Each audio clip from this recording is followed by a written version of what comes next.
नमस्कार दोस्तों, art visual art में आप सभी का एक बार फिर से स्वागत है। आज हम जून 2023 का क्वेश्चन पेपर सॉल्व करने वाले हैं विजुअल आर्ट का, और इसका ये पार्ट 1 है और इसमें मैंने 25 क्वेश्चनों को सॉल्व किया है। तो आइए देखते हैं हमारी आज की वीडियो का हमारा पहला प्रश्न। तो हमारा पहला प्रश्न है, निम्नलिखित धातुओं को उनके द्रव्यांक यानी कि गलनांक के घटते क्रम के अनुसार हमने इसको क्रमबद्ध करना है। तो सबसे पहले ऑप्शन में है टीन, लैड, स्टेनलेस स्टील, ब्रांस और एल्यूमिनियम। तो इसका जो सही क्रम है, तो सबसे पहले आता है आपका स्टेनलेस स्टील आता है, उसके बाद जो है वो ब्रॉन्ज आता है, फिर एल्यूमिनियम और लेड, और लास्ट में टीन आता है। तो इस तरह से ऑप्शन नंबर सी हमारा सही आंसर हो जाता है। नेक्स्ट है सेकंड क्वेश्चन कि नीचे जो है तो आपको कथन और जो है कारण दिए गए हैं। तो आपको सबसे पहले जो हमारा अभिकथन ए है, तो उसमें कहा गया है कि संरचना एवं तापमान के सुझाव से रंगों के स्पर्श का भाव उत्पन्न किया जाता है। तो ये बात बिल्कुल सही है कि जो भी आप जो है संरचना जो भी आप किसी चीज़ को बनाते हैं, तापमान के अकॉर्डिंग जो है रंगों को स्पर्श से उसका जो इफेक्ट होता है वो उत्पन्न होता है। तो ये बात बिल्कुल सही है, क्योंकि कारण आर में कहा गया है कि क्योंकि प्रत्येक रंग का उसके मध्यम अपना तापमान, गर्मी एवं शीतलता निहित होती है। तो ये बात भी बिल्कुल सही है कि जो रंग होता है, रंग में जो है जो उसमें टेम्परेचर कैसा है, उसकी जो हीट कैसी है, और उसमें जो है वो ठंडा उनकी शीतलता जो किस तरह से है, तो ये बात भी उसमें होती है। तो आर भी सही है, ए भी सही है, आर भी सही है। तो option number A is the right answer. Next आगे बढ़ते हैं थर्ड क्वेश्चन की तरफ। तो यहाँ पे दिया गया है आपको सूची 1 और सूची 2, इसको आपने आपस में मिलाना है। तो सूची 1 में दिया गया है आपको जो पिचर, पार्सेलोन, गॉज, लूटो, और इसके सामने दिया गया है ब्रॉडकास्टिंग, कांस्य निर्माण, वुड कार्विंग, सिरेमिक और स्टोन कार्विंग यानी कि शिला उत्कीर्ण जिसको हम बोलते हैं। तो जो सबसे पहले आता है आपका जो है पिचर्स का संबंध जो है स्टोन कार्विंग के साथ है, मतलब शिला उत्कीर्ण के साथ है, जो पत्थर पे की जाती है। तो उसका जो एक फीचर्स है आपका, या उसको हम बोलते हैं पिचर्स। फिर आपका है पार्सेलिन जो विधि होती है सिरेमिक में। फिर गौन जो है वो वुड कार्विंग यानी कास्ट वक्रण का एक माध्यम है। फिर लूटो जो है वो ब्रॉन्ज कास्टिंग यानी कि कांस्य परत निर्माण में की जाती है। तो इससे ऑप्शन नंबर बी हमारा सही आंसर हो जाता है। नेक्स्ट है फोर्थ क्वेश्चन कि रंग की आभा की what is a hue of a colour, कि कलर रंग की आभा क्या होती है। तो रंग की आभा होती है प्योरिटी ऑफ कलर, रंग की शुद्धता जो है वो रंग की आभा होती है। नेक्स्ट आगे बढ़ते हैं 5 क्वेश्चन की तरफ। तो इसमें दिया गया है कि भविष्यवाद के प्रमुख प्रतिपादक कलाकारों के सही समुच्चय का चुनाव करें। तो जो भविष्यवाद के जो कलाकार है उसको आपने सही आपको बताना है। तो इसमें कुछ ऑप्शन दिए गए हैं। तो सबसे पहले जो है इसमें है, मैं आपको डायरेक्ट जो इसका आंसर बताती हूँ, क्योंकि सबसे पहले आपका आता है जोकोमो बल्ला और उम्बर्तो बोचियोनी और जीनो सेवरिनी। तो जो ये 3 कलाकार हैं, तो ये जो आपके जो है वो भविष्यवाद से संबंधित है। तो इस तरह से C D E option number C is the right answer. Next आगे बढ़ते हैं 6 क्वेश्चन की तरफ कि भारत के प्रसिद्ध कलाकार ए रामचंद्र एक है। तो आपको बताना है कि जो भारत के जो प्रसिद्ध कलाकार है ए रामचंद्र, तो वो कौन है, वो क्या क्या है। तो सबसे पहले वो एक चित्रकार भी है, पेंटर भी है, स्कल्पचर भी है और प्रोफेसर भी है। जो ए बी सी मतलब वो तीनों के तीनों है, पेंटर भी है, मूर्तिकार भी है और प्रोफेसर। तो ABC A is the right answer. A Ramchandra ji, जिनका जन्म जो है 1935 में जो है वो केरला में हुआ था। तो ये तीनों के तीनों है, और इन्होंने जो है महाभारत का जो विषय रहे हैं उस पर इन्होंने अधिक काम किया है, और इन्होंने उस पर एक यायाति श्रृंखला भी जो है बनाई है, और इन्हें जो है पद्म भूषण से भी सम्मानित किया गया है, किसको, ए रामचंद्र जी को। और इस तरह से जो है ए रामचंद्र जी यहाँ पे जो है वो एक चित्रकार, पेंटर और स्कल्पचर और प्रोफेसर। तो ए is the right answer. Next है 7th क्वेश्चन कि हेगेलियन ट्री के 3 मुख्य हिस्से क्या है। तो आपको बताना है। तो ऑप्शन में दिया गया है कैथारसिस, माइसेसिस, थीसिस, सिंथेसिस या एंटीथीसिस। तो इसका जो सही आंसर है कि जो आपके हेगेलियन ट्री के मुख्य 3 जो हिस्से हैं, तो वो है आपका जो है थीसिस है, सिंथेसिस है और एंटीथीसिस है। तो इस तरह से CDE option number D is the right answer. Next है आपके सामने एक प्रिंट दिया गया है जो कि अनुपम सूद की। इस प्रिंट का शीर्षक आपको बताना है। ये अनुपम सूद जी का है, तो ये भी आपको इसमें बताया गया है। तो इसमें से बहुत सारे क्वेश्चन जो है वो पूछे जा सकते हैं कि ये चित्र किसका है, या अगर आपको इससे बहुत सारे क्वेश्चन जो है वो घुमा फिरा के आपके बनते हैं। तो एक क्वेश्चन के जब कई क्वेश्चन बनते हैं, तो यहाँ पे ये भी क्वेश्चन है कि किसका है, तो ये अनुपम सूद का है। और ये क्या है, ये प्रिंट है आपका। तो इसका जो टाइटल है, शीर्षक है, वो आपको बताना है। तो इसका है ओलंपिया, तो ये ओलंपिया बनाई गई है। तो इस तरह से option number A is the right answer. Anupam Sood जो कि एक जो है इंटेलियो प्रिंट मेकर के तौर पे मानी जाती है और इनका जन्म 14 ईस्वी में होशियारपुर पंजाब में हुआ था। और इस तरह से यहाँ पे Olympia is the right answer. Next है 9th क्वेश्चन कि सूची 1 और सूची 2 को आपने आपस में मिलाना है। तो सूची 1 में दिया गया है sense of beauty, principle of art, feeling and form, theory of art, what is art, और इसके सामने यहाँ पर यह है आर.जी. क्लिंगवुड, लियो टॉल्स्टॉय, जॉर्ज सांतियाना और सुजान लिंगर। तो सबसे पहले आता है आपका sense of beauty. Sense of beauty का है जॉर्ज सांतियाना। फिर प्रिंसिपल ऑफ आर्ट का है आर.जी. क्लिंगवुड और feeling and form theory of art है वो सुजान लिंगर के द्वारा। और व्हाट इज़ आर्ट जो है वो लियो टॉल्स्टॉय के द्वारा लिखी गई जो है। इस तरह से ये कुछ पुस्तकों के नाम हैं। तो इस तरह पे ऑप्शन नंबर ये जो आता है आपका option number A is the right answer. Next आता है 10th क्वेश्चन के प्रिंट मेकर्स की काल क्रमानुसार सही क्रम का चयन कीजिए। तो यहाँ पे कुछ आपको प्रिंट मेकर्स के नाम दिए गए, उसको आपने सही क्रम में लगाना है। तो सबसे जैसे कि आपका जो है पॉल ग्रेन है, कॉरल समर्स है, कृष्णा रेड्डी है, विलियम हिटर है, रेम्ब्रांड है। सबसे पहले जो आते हैं आपके, तो सबसे पहले जो आपके लिग्रेन है, इसमें जो आपकी रेम्ब्रांड जो है सबसे पहले आएंगे। आपने रेम्ब्रांड का जन्म जो है वो 1606 में हुआ था, 1606 ईस्वी में रेम्ब्रांड का हुआ था। और ये भी एक जो है ग्राफिक है, इन्होंने इचिंग में काम किया है। और फिर उसके बाद है आपके विलियम हिटर का जो बर्थ हुआ है वो हुआ है 1901 में, 1901 में विलियम हिटर है। और फिर आते हैं पॉल लिग्रेन, इनका बर्थ 1923 में, 1923 ईस्वी में। कृष्णा रेड्डी 1925 ईस्वी में। और कॉल समर्स जो है वो भी 1925 में हुआ है। तो इस तरह से option number B is the right answer. Next है 11th क्वेश्चन। तो यहाँ पे कुछ नीचे आपको स्मारकीय मूर्ति शिल्पों को सही क्रम में लगाना है। तो कुछ आपको मूर्ति शिल्प दिए गए हैं। तो जैसे कि ऑप्शन में दिया गया है Christ the Redeemer, angel of the north, mount Rushmore, statue of liberty या क्लाउड गेट। तो सबसे पहले जो आता है आपका, तो सभी को पता है, ये बहुत बार क्वेश्चन में आया है इस तरह के नेट के क्वेश्चन में। तो सबसे पहले है आपका यह स्टैच्यू ऑफ लिबर्टी, जो कि 1886 में जो है न्यूयॉर्क में स्थापित की गई थी। तो इससे सबसे पहले है आपका स्टैच्यू ऑफ लिबर्टी। उसके बाद है माउंट रशमोर है, तो ये 1927 में इसको स्थापित किया गया था। ये एक पहाड़ी में जो है कई तरह इसमें जो दिखाया गया है कि एक पत्थर की बड़ी बड़ी जो पहाड़ी है उसमें जो है कई फिगर्स को उसमें शो किया गया है, जो कि 1927 में इसको बनाया गया था। उसके बाद है द क्राइस्ट द रेडीमर, और ये 1931 यानी कि इसको 1931, मतलब अगर हम यूँ कहें तो ये 1922 से लेकर 1931 के आसपास इसको बनाया गया था। तो 31 हम इसको मान के चलते हैं कि जो इसको बनाया गया था।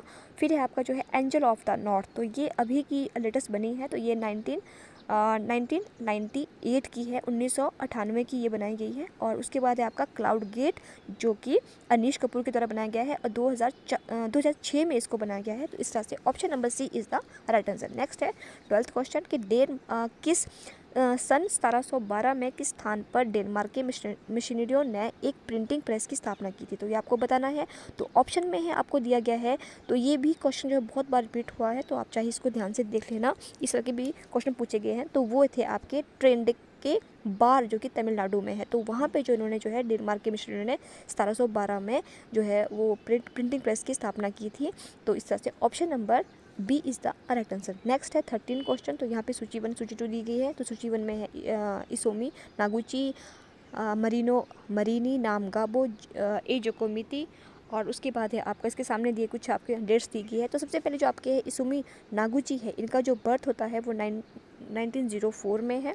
और इनकी डेथ जो है वो 1988 यानी कि 1988 में इनकी डेथ होती है। फिर उसके बाद है मरीनी, ये 1901 1901 से 1980 के बीच में इनका रहता है जन्म और मरण की बात इसमें कही गई है। उसके बाद नाम गाबो, ये 1890 का है इनका, और 1977 में इनकी जो है वो डेथ हो गई थी।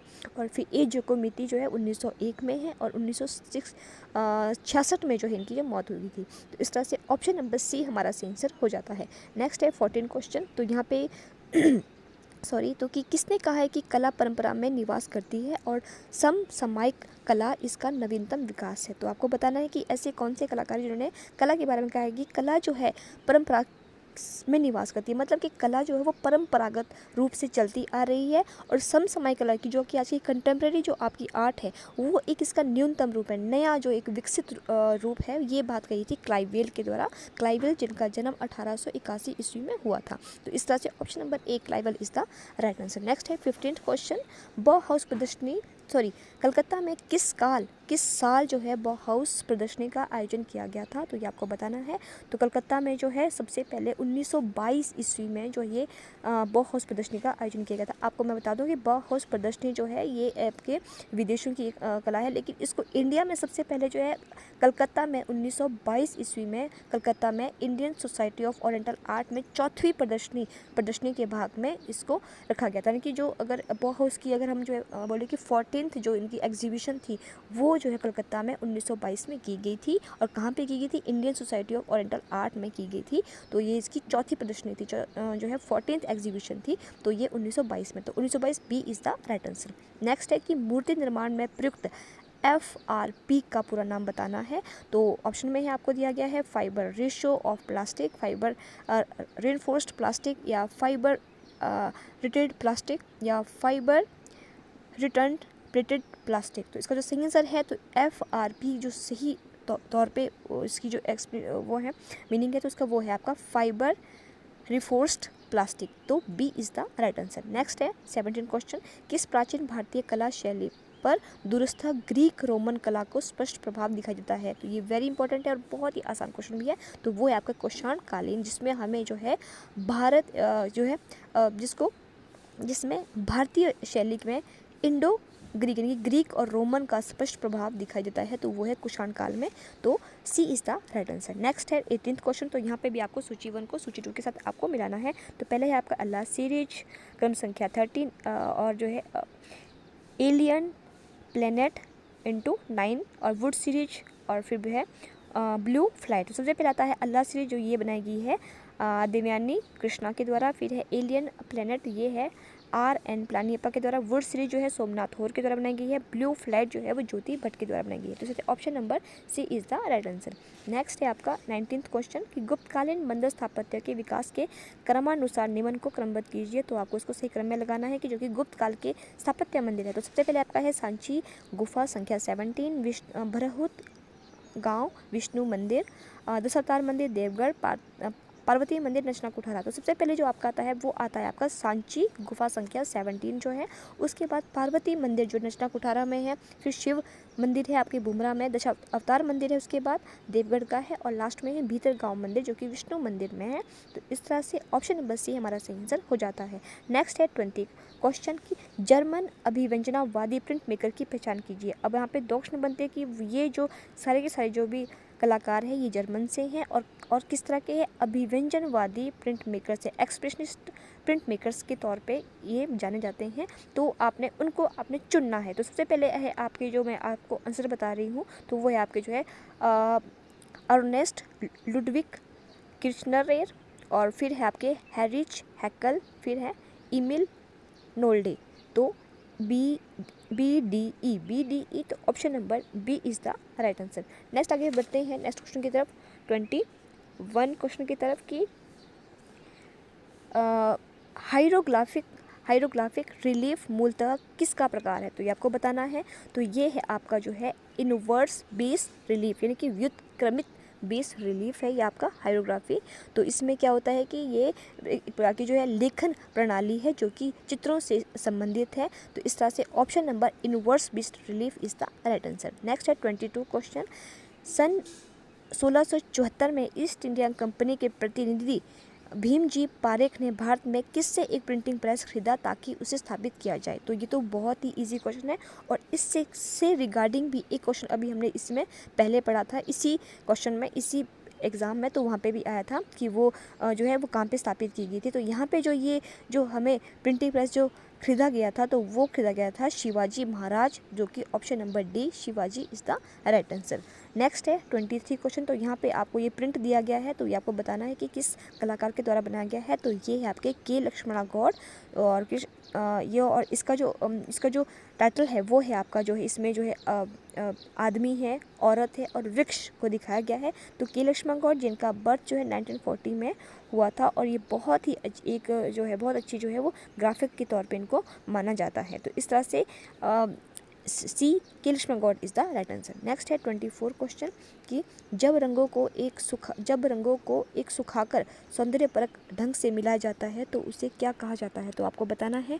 तो उसे हम जो रंग शक्ति कहते हैं, रंग कॉन्ट्रास्ट कहते हैं, रंग प्रोपोर्शन कहते हैं, या फिर कलर यूनिटी कहते हैं। तो उसे कहते हैं कलर हार्मनी। तो रंग संगति उसे कहा जाता है जब हम रंगों को सुखाकर एक सौंदर्य ढंग से उसको मिलाते हैं। तो colour harmony is the right answer. Next है 25 क्वेश्चन और आज की वीडियो का हमारा लास्ट क्वेश्चन कि कोरियोग्राफी शब्द किससे संबंध है। तो आपको बताना है कि जो कोरियोग्राफी है वो क्या है। तो वो आपके उर्दू लेखन से, उर्दू राइटिंग से और चाइनीज़ राइटिंग से संबंधित है। क्योंकि आपने देखा होगा कि जो आपकी जो कोरियोग्राफी है वो एक प्रकार से जो सुंदर लेखन है कि फ्री हैंड से जो हम सुंदर डिज़ाइन तैयार करते हैं, एक प्रकार से जो एक स्टाइल होता है, एक पद्धति होती है जिसमें फ़ॉन्ट को सुंदर तरीके से लिखते हैं, बहुत ही तरीके से। तो उसमें जो फ़ॉन्ट का जो लेखन विधि है वो आपके उर्दू के जो एक फ़ॉन्ट है, उर्दू का फ़ॉन्ट है, और जो आपका जो चाइनीज़ फ़ॉन्ट है वो जो कहीं ना कहीं जो वो कोरियोग्राफी की तरह जो है वो मेल खाता है। तो इस तरह से उर्दू लेखन यानी कि उर्दू राइटिंग और Chinese writing is the right answer, मतलब option number D is the right answer.